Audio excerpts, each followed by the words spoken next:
दिन हो या रात, आग से बचने की करिए बात। क्योंकि अग्नि दुर्घटना से है जबरदस्त नुकसान। अग्नि बचाव को बनाइए अभियान। जी हाँ, सतर्कता हटी तो दुर्घटना घटी। नॉलेज और गाइडेंस के आज के इस वीडियो में हम आपको बताएंगे नेशनल फायर सर्विस डे या वीक मनाने के पीछे क्या कारण है, क्या हिस्ट्री है, ये क्यों मनाया जाता है, कैसे मनाया जाता है और साथ में बहुत कुछ। तो अभी तक आपने हमारा चैनल सब्सक्राइब नहीं किया है तो जल्दी से कर दीजिए और साथ में बेल आइकॉन भी दबा दीजिए ताकि हमारे लेटेस्ट नोटिफिकेशन आपको जल्दी मिलते रहे। तो चलिए फटाफट से बिल्कुल समय बर्बाद किए बिना जल्दी से शुरू करते हैं।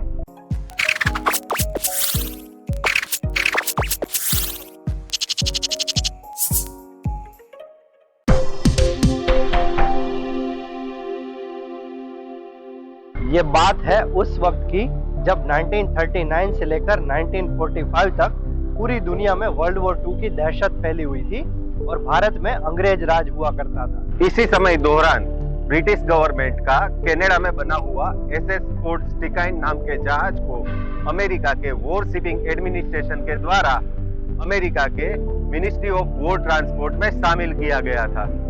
एसएस फोर्ट स्टाइकिन ने अपनी जर्नी की शुरुआत 7 सितंबर 1942 में की थी। 586 डेज में 40 पोर्ट घूमता हुआ वो फाइनली 12 अप्रैल 1944 को मुंबई के विक्टोरिया डॉक पर पहुंचा। एसएस फोर्ट स्टिकाइन एक वॉरशिप होने के कारण उसमें काफी मात्रा में गोला बारूद भरा हुआ था।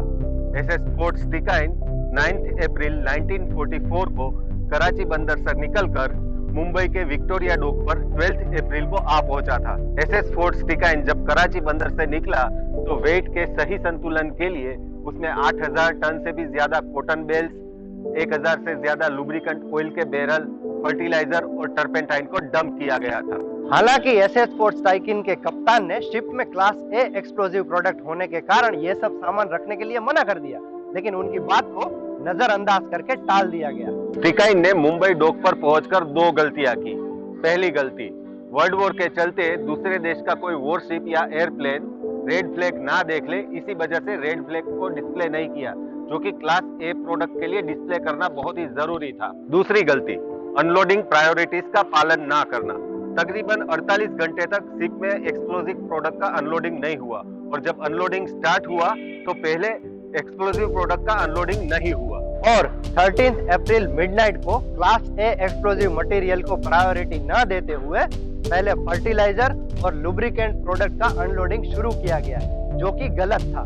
तकरीबन दोपहर के 12:30 बजे पास में खड़े एक जहाज के कप्तान ने एसएस स्टिकाइन से स्मोक निकलते हुए देखा था।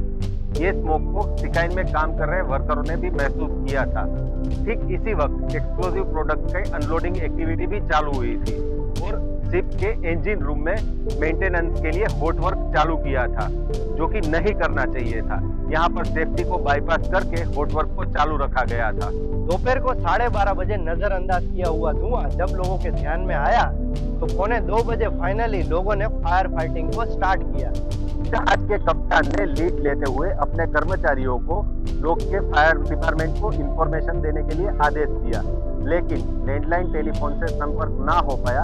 इससे लगी हुई आग क्लास 2 कैटेगरी की यानी कि एक्सप्लोजिव आग है, ये कम्युनिकेशन नहीं हो पाया। तब जाके मैन्युअल कॉल पॉइंट को एक्टिवेट करना पड़ा। फायर अलार्म के मैसेज को नॉर्मल और क्लास ए की छोटी फायर समझकर वहां पर फायर फाइटिंग के लिए केवल 2 ही फायर टेंडर्स पहुंचे।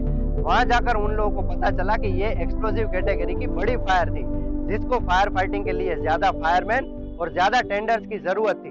3 बजे तक ये सारी एक्टिविटीज चलती रही। 3 बजे तक वो लोग 42 होसेस को कनेक्ट कर चुके थे। 9 लाख लीटर से भी ज्यादा पानी शिप पर छोड़ चुके थे। डंप कॉटन में स्पॉन्टेनियस फायर की प्रॉपर्टी का होना, लुब्रिकेंट ऑयल का लीकेज होना, लीकेज को अरेस्ट नहीं करना और साथ में एक्सप्लोजिव मटेरियल का होना, इन सभी कारणों से आग तेजी से बढ़ने लगी। आग इतनी तेजी से बढ़ी कि थोड़ी ही देर में जहाज के बॉटम से लेके जहाज के मास्ट तक की ऊंचाई कवर कर ली। फिर 4:04 पर एक जबरदस्त ब्लास्ट हुआ। ये ब्लास्ट इतना भयंकर था कि इसने 108 मीटर लंबे जहाज के 2 टुकड़े कर दिए थे। जहाज के इंजन का स्टीम बॉयलर 800 मीटर दूर जाके गिरा था। इस वजह से विक्टोरिया डॉक पर सुनामी जैसा माहौल क्रिएट हो गया था। धीरे धीरे आग की तीव्रता बढ़ने लगी। 4:33 पर एक दूसरा ब्लास्ट हुआ। ये ब्लास्ट इतना पावरफुल था कि डोक में आसपास में रखे 13 जहाजों को जलाकर डिस्ट्रॉय कर दिया। ये ब्लास्ट इतना भयंकर था कि इसने हमें हिरोशिमा और नागासाकी पर हुए न्यूक्लियर हमले की याद दिला दी थी। इसका वाइब्रेशन इतना पावरफुल था कि 1700 किलोमीटर दूर शिमला में भी ये महसूस हुआ था। वर्ल्ड वॉर के चलते एक्चुअल फिगर तो बाहर नहीं आया था, लेकिन ऑफिशियल फिगर में port employees, fire department, police और आर्मी को मिलाकर टोटल 231 जवान शहीद हो गए थे और 3000 से ज्यादा लोग इंजर्ड हुए थे। इन शहीद हुए जवानों में से 67 फायरमैन थे।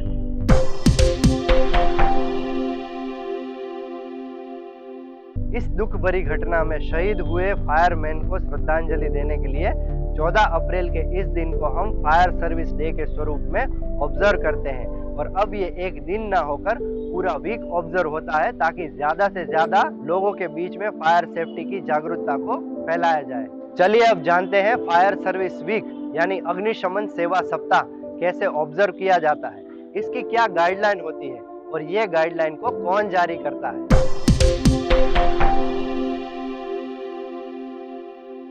फायर सर्विस वीक अग्निशमन सेवा सप्ताह भारत सरकार के गृह मंत्रालय के फायर एडवाइजर के मार्गदर्शन अनुसार हर साल 14 से 20 अप्रैल के दौरान मनाया जाता है। नेशनल सेफ्टी काउंसिल कर्मचारियों, उनके परिवारों और आम जनता के बीच अग्नि सुरक्षा की जागरूकता को बढ़ावा देने के लिए हर साल फायर सर्विस वीक के अभियान को भी बढ़ावा देती है। आम जनता में आग के बचाव के साथ साथ जीवन और संपत्ति की सुरक्षा से संबंधित जागरूकता को और बढ़ाने के लिए national safety council fire safety पर अवेयरनेस प्रोग्राम के साथ साथ video, pocket guide, poster, banner, fire safety badge जैसी प्रचार सामग्री को भी विकसित करती है।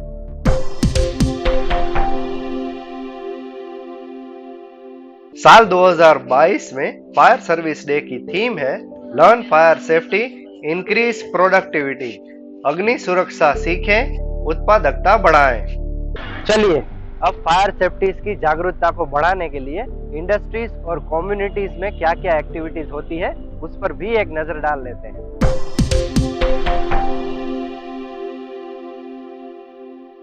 आने वाली पीढ़ी को प्रेरणा मिले इस हेतु के लिए फायर सर्विसेज के द्वारा 1944 में शहीद हुए हर जवान को श्रद्धांजलि दी जाती है।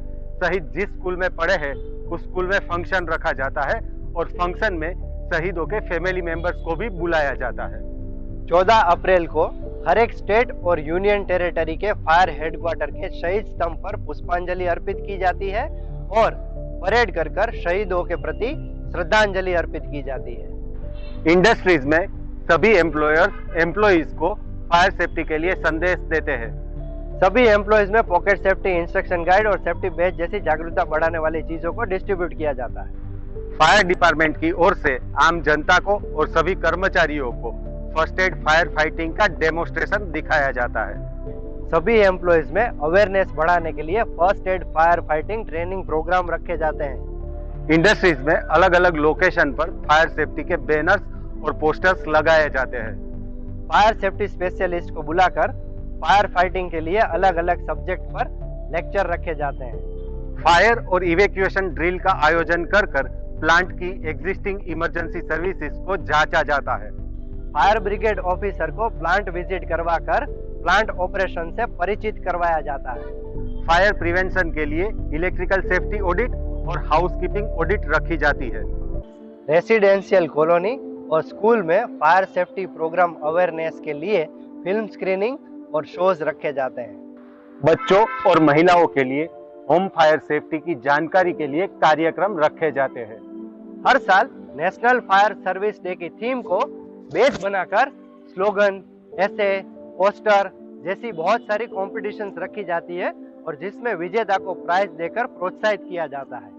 लोकल न्यूज़पेपर, रेडियो, टेलीविजन और सिनेमा हॉल में फायर सेफ्टी पर विज्ञापन दिए जाते हैं। तो ऐसे ही विभिन्न कार्यक्रमों के माध्यम से आम जनता और कर्मचारियों में फायर सेफ्टी की जागरूकता को बढ़ाया जाता है।